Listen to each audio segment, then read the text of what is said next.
حضرت عبدالله ابن عباس رضی الله عنه روایت دی.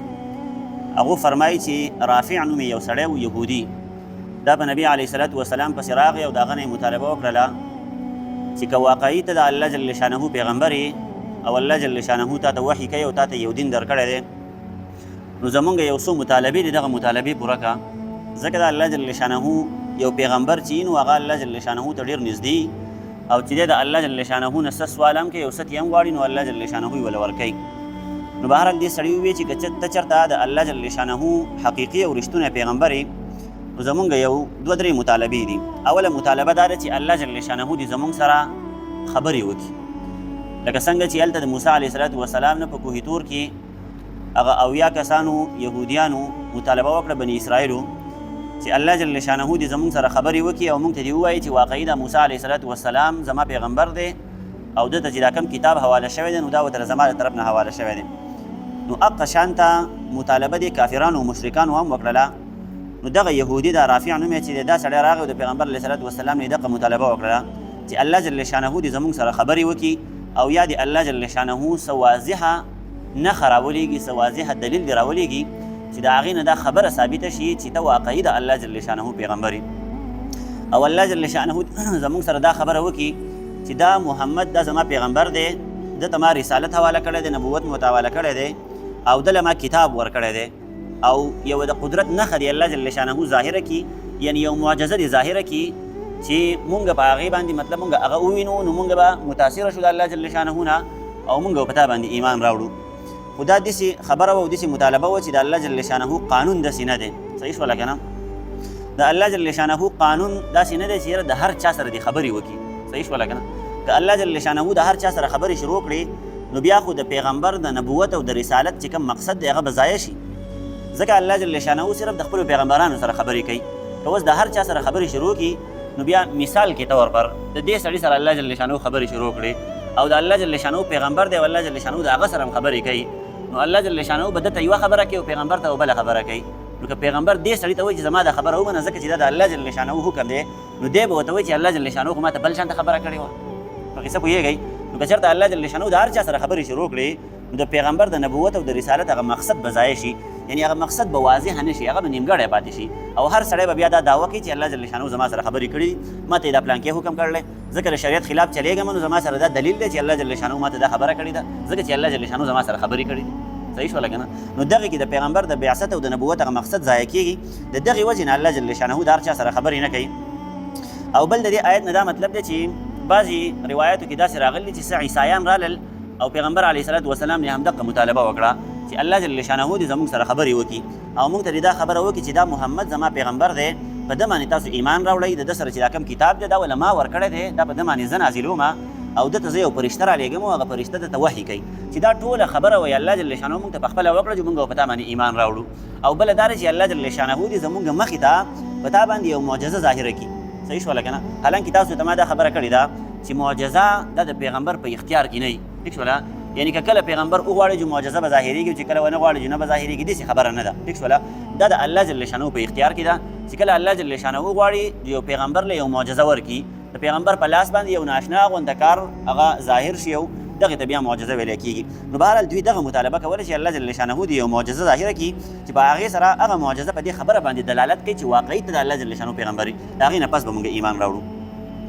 په دې کې بل یو قول هم دی علامه ابن کثیر رحمه الله، دا یو لوی مفسر دی. صحیح شوله که نه؟ تفسیر ابن کثیر یې لیکلی دی او علامه سیوطي رحمه الله دوی دا خبره کړې ده چې نه د دې خبرې نه دا مراد دی چې یاره د عربو څه مشرکان راغلل او پیغمبر علیه صلات وسلام نه دغه مطالبه وکړه، دا کومه چې ته ما وویله، یعنې دا کومه مطالبه چې عیسایانو کړې وه یا هغه رافع نومې یهودي کړې وه، همدغه رنګې مطالبه د مشرکانو وکړله او نبي علیه صلات وسلام ته یې وویل چې الله جل شانه دې دغه کار وکړي، بس د هغې نه موږ په تا باندې ایمان راوړو او موږ به بیا مطلب تا د الله جل شانه پیغمبر ومنو. خو تاسو ته ما جواب وکړو چې د الله جل شانه قانون داسې نه دی. ټیک شوله که نه؟ که چېرته الله جل شانه د هر چا سره خبرې شروع کړي نو نبوت ضایع شو، بیا د نبوت څه مقصد پاتې نه شو، د نبوت څه فایده پاتې نه شوله، ځکه هر سړي سره الله جل شانه خبرې کوي. پوهېږئ په قصه باندې؟ نو دغه د الله جل شانه قانون او قاعده نه ده چې د هر چا سره دې خبرې وکړي او هر چا ته خپل آیاتونه راولېږي او هر چا ته دې وحي وکړي او یا د هر چا په لاس باندې الله جل شانه معجزې ظاهرې کړي، ځکه دا کوم پیغمبر چې الله جل شانه رالیږلی نو د هغه خو هېڅ وقعت پاتې نه شو، د هغه هېڅ حیثیت پاتې نه شو، ځکه الله جل شانه هر چا ته پروټوکول ورکوي. پوهېږئ په قصه باندې؟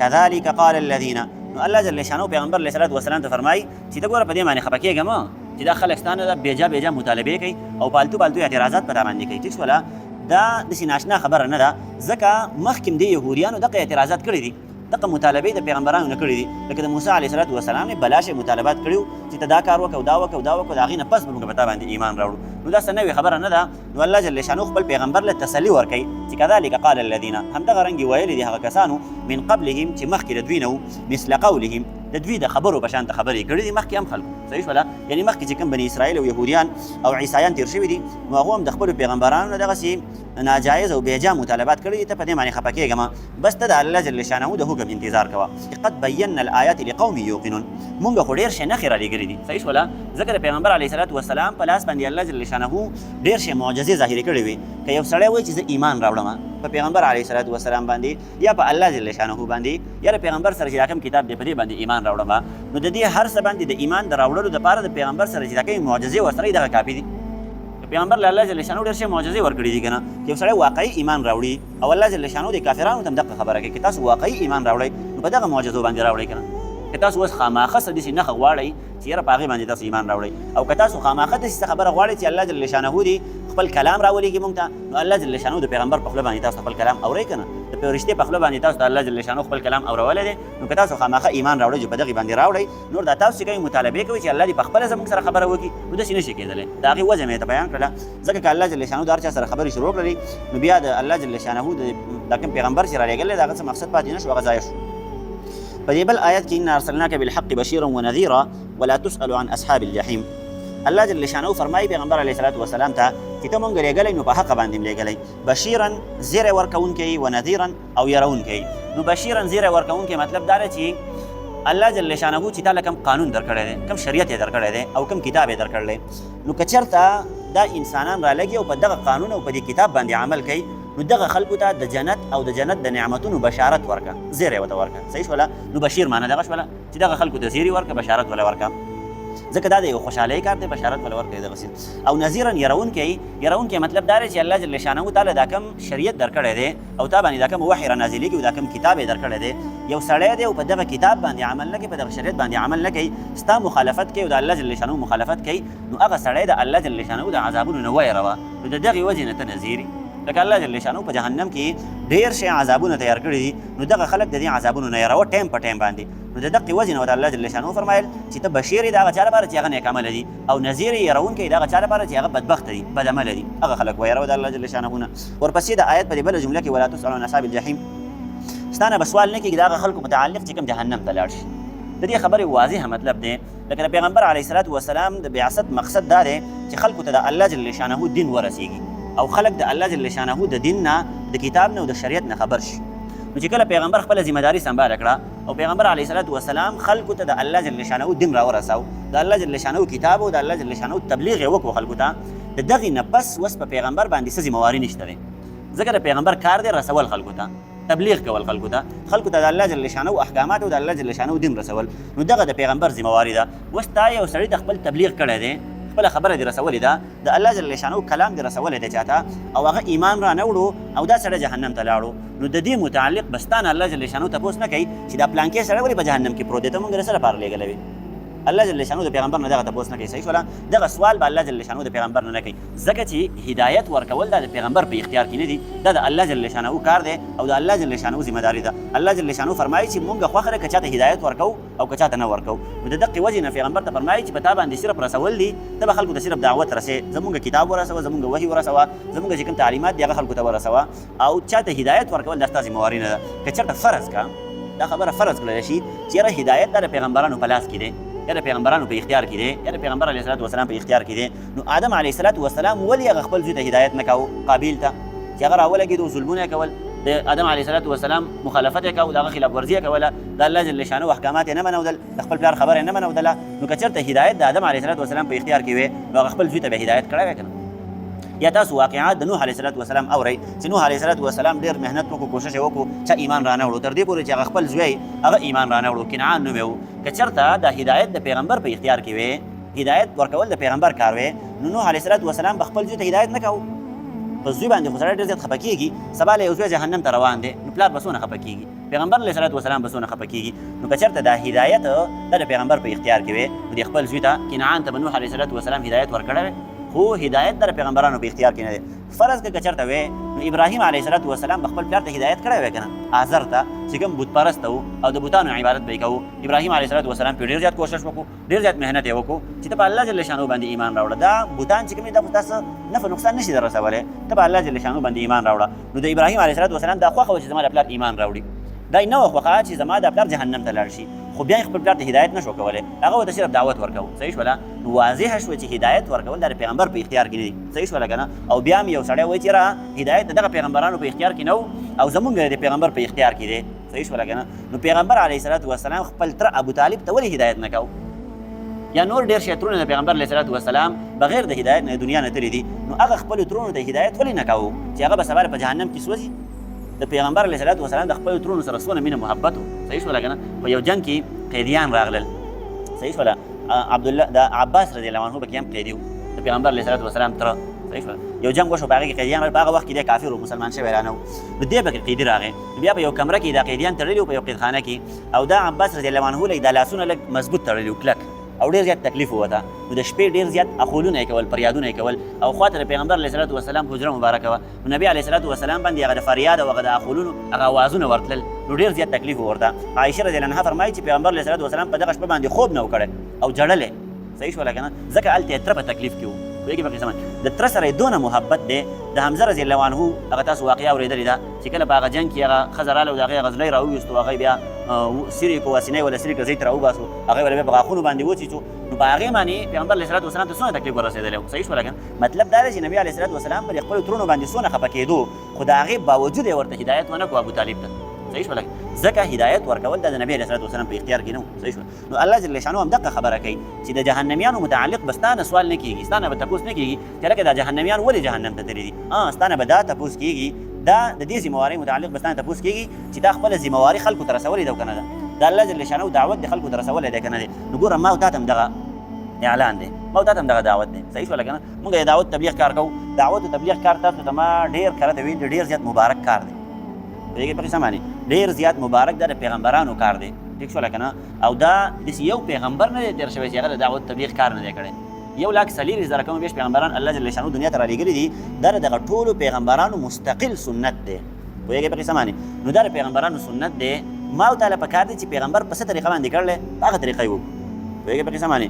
زه کله ناکله دلته د جومات کې زمونږ جومات کې هم امیر صاحبان شته دی، تبلیغ والا کسان شته دي، مونږ ټول تبلیغیان یو. صحیح شوله که نه؟ خو معاشره داسې جوړه شوې ده چې خلک هغه سړي ته تبلیغي وایي چې چا 4 میاشتې لګولي شي. صحیح شوله؟ چې هغه ټه ګیره پرېښودې ده او 4 میاشتې لګولي دي، وایي دا تبلیغي دی، او تبلیغي ورته هم نه وایي، تبلیغي ورته وایي، تبلیغي وایي دا تبلیغي دی، نو تبلیغیان دي ټول. صحیح شوله که نه؟ بهرحال کله ناکله زه دلته سختې خبرې وکړم، هلکه تاسو دعوت تبلیغ کار کوئ نو په هغه نهج باندې راونیسئ چې کوم تاسو ته علما کرامو بیان کړی دی چې په دې طریقه باندې وکړئ. د هغې دپاره د پیغمبرانو چې کومه طریقه وه علما کرامو هغه طریقه را نقل کړې ده، کتابونه ترې ډک دي.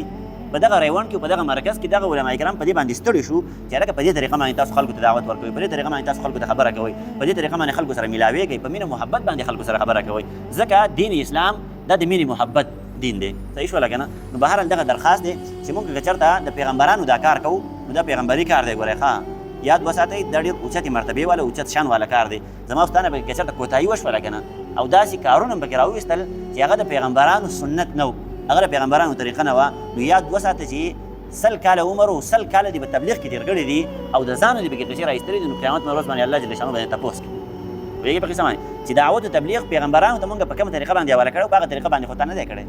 نو دغې متعلق چېرته داسې ونه شي چې الله جل شانو زما او ستا نه تپوس وکړي، ځکه تاسو ته ما په بدعت باندې خبره کړې ده. دا څو ورځې مونږ په بدعت باندې خبره وکړه چې لکه بدعت دغه شی دی چې په دین اسلام کې یو څیز شته دی نه او تا راوویستو، یعنی په دعوت او تبلیغ کې یو خبره شته دی نه او تا د ځان نه راوویستله، رایجه دې کړه او خلکو ته هغه خبره مخکې چلې، د هغې ترویج کې، خلکو ته د هغې تبلیغ کې، یعنی غلطه خبره تا ورسوله او په ملکونو باندې د تبلیغیان ګرځي. صحیح شوله که نه؟ یو ملک ته ځي بل ملک ته ځي، په خپل ملک پاکستان کې ګرځي، یو ښار نه بل ښار ته ځي، بانډو ته ځي، غرونو ته ځي، ځنګلو ته ځي، پوهېږې په قسم باندې ناشنا خلکو سره میلاویږي او تا یو غلطه خبره راټینګه کړې ده، هغه خلکو ته تا دا خبره ورسوله، نو ته ما ته دا ووایه چې د قیامت په ورځ باندې به الله جل شانو تپوس کوي که نه چې په دین کې خو دا خبره نه وه، پیغمبر خو تاسو ته دا خبره نه وه کړې او تا دا خبره رسولې ده. ستا د وجې نه څونه خلک بېدینه شوي دي، په بېدینۍ باندې عمل کړلی، ستا د وجې نه څونه خلک بدعتیان شوي دي. بدعت باندې عمل کړی دی. صحیح شوله که نه؟ نو بهرحال درخواست دغه دی چې څنګه الله جل شانو پیغمبر ته فرمایي چې بس تا باندې صرف رسول دي، د صحیح دین رسول دي په تا باندې، ستا نه به د جهنمیانو تپوس نه کېږي چې دا خلک جهنم ته ولې تللي. همدغه رنګ ستاسو نه، تاسو ته یم ښه تبلیغیانو ته یم چې الله جل شانو بس تاسو نه صرف دا تپوس کوي چې تاسو ته را کوم دین را رسېدلی او دا تاسو خلکو ته رسولی او که نه و. زما نه به الله جل شانو ته تپوس کوي چې تا ته مونږ دا کوم علم درکړی و، کوم دین هم تا درکړی و، نو دا تا خلکو ته رسولی او که دې نه و رسولی. پوهېږې په قصه باندې؟ ځکه دا پیغمبر علیه الصلاة والسلام فرمایي وما علینا الا البلاغ، هم باندې صرف رسونه ده، ټیک شوله که نه؟ د دین اسلام رسونه ده. او چې چا څه مسله زده کړه، د پیغمبر علیه الصلاة والسلام حدیث دی، د دین څه مسله چا زده کړله، صحیح زده کړله، په هغې باندې به دی په خپله هم عمل کوي، نورو خلکو ته به هم رسوي. صحیح شوله؟ که ده چېرته نورو خلکو ته دا خبره ونه رسول، د قیامت په ورځ باندې به الله جل شانو د نه تپوس کوي. نو زمانه به هم الله جل شانو تپوس کوي د خپل علم مطابق، ستاسو ټول نه به د خپل علم مطابق تپوس کېږي چې تاسو دا څونه څه زده کړي وو، دا هم خلکو ته په هغه طریقه باندې رسولي او که هم نه رسولي. نو دغې متعلق به تپوس کېږي، نور دا تپوس به نه کېږي چې لکه پلانکي استاد جهنم ته تللی دا ولې تللی، تا ورته ولې تبلیغ نه کوو. پوهېږې په قصه باندې؟ نو موږ سره خو دلیل شته دی، موږ ورته تبلیغ کړی و، موږ ورته دعوت رسولی و، د پیغمبر خبره هم ورته رسولې وه، اوس هغه ایمان نه راوړو، هغه د هغه خپل بدنصیبي وه. پوهېږې په قصه باندې؟ نو څنګه چې الله جل شانو د پیغمبر نه به د جهنمیانو متعلق تپوس نه کوي، دغسې زما او ستا نه هم تپوس نه کېږي. به هر حال دعوت و تبلیغ په صحیح طریقه باندې راونیسو او دا خپل د زندګۍ مقصد جوړ کړو. یو موږ په خوله باندې هسې دا خبرې کوو لکه د زندګۍ مقصد یې جوړ کړو، خو صرف دا خبره کوو موږ په خوله باندې، دا خبره زړه ته نه ده ورننوتې چې د زندګۍ مقصد جوړولو مطلب څه دی. زندګۍ مقصد جوړولو مطلب دا دی چې څه زده کوم په هغې باندې په خپل عمل کوم، نورو خلکو ته به یې رسوم. دعوت و تبلیغ د زندګۍ مقصد جوړولو مطلب دغه دی چې څه راته زده شو، څه ماته راورسېدل، د دین څونه علم راورسېدو، هغې باندې په خپل عمل کومه، نورو خلکو ته به یې رسومه. بس دغه د دعوت تبلیغ مقصد. پوهېږې په قصه باندې؟ او دا کوم نهي عن المنکر چې دی، یعنې امر بالمعروف او نهي عن المنکر، په اصل کې دا نهي عن المنکر دا د ریاست کار دی. پوهېږې په قصه باندې؟ خو دا مونږ او تاسو راټینګ کړی دی.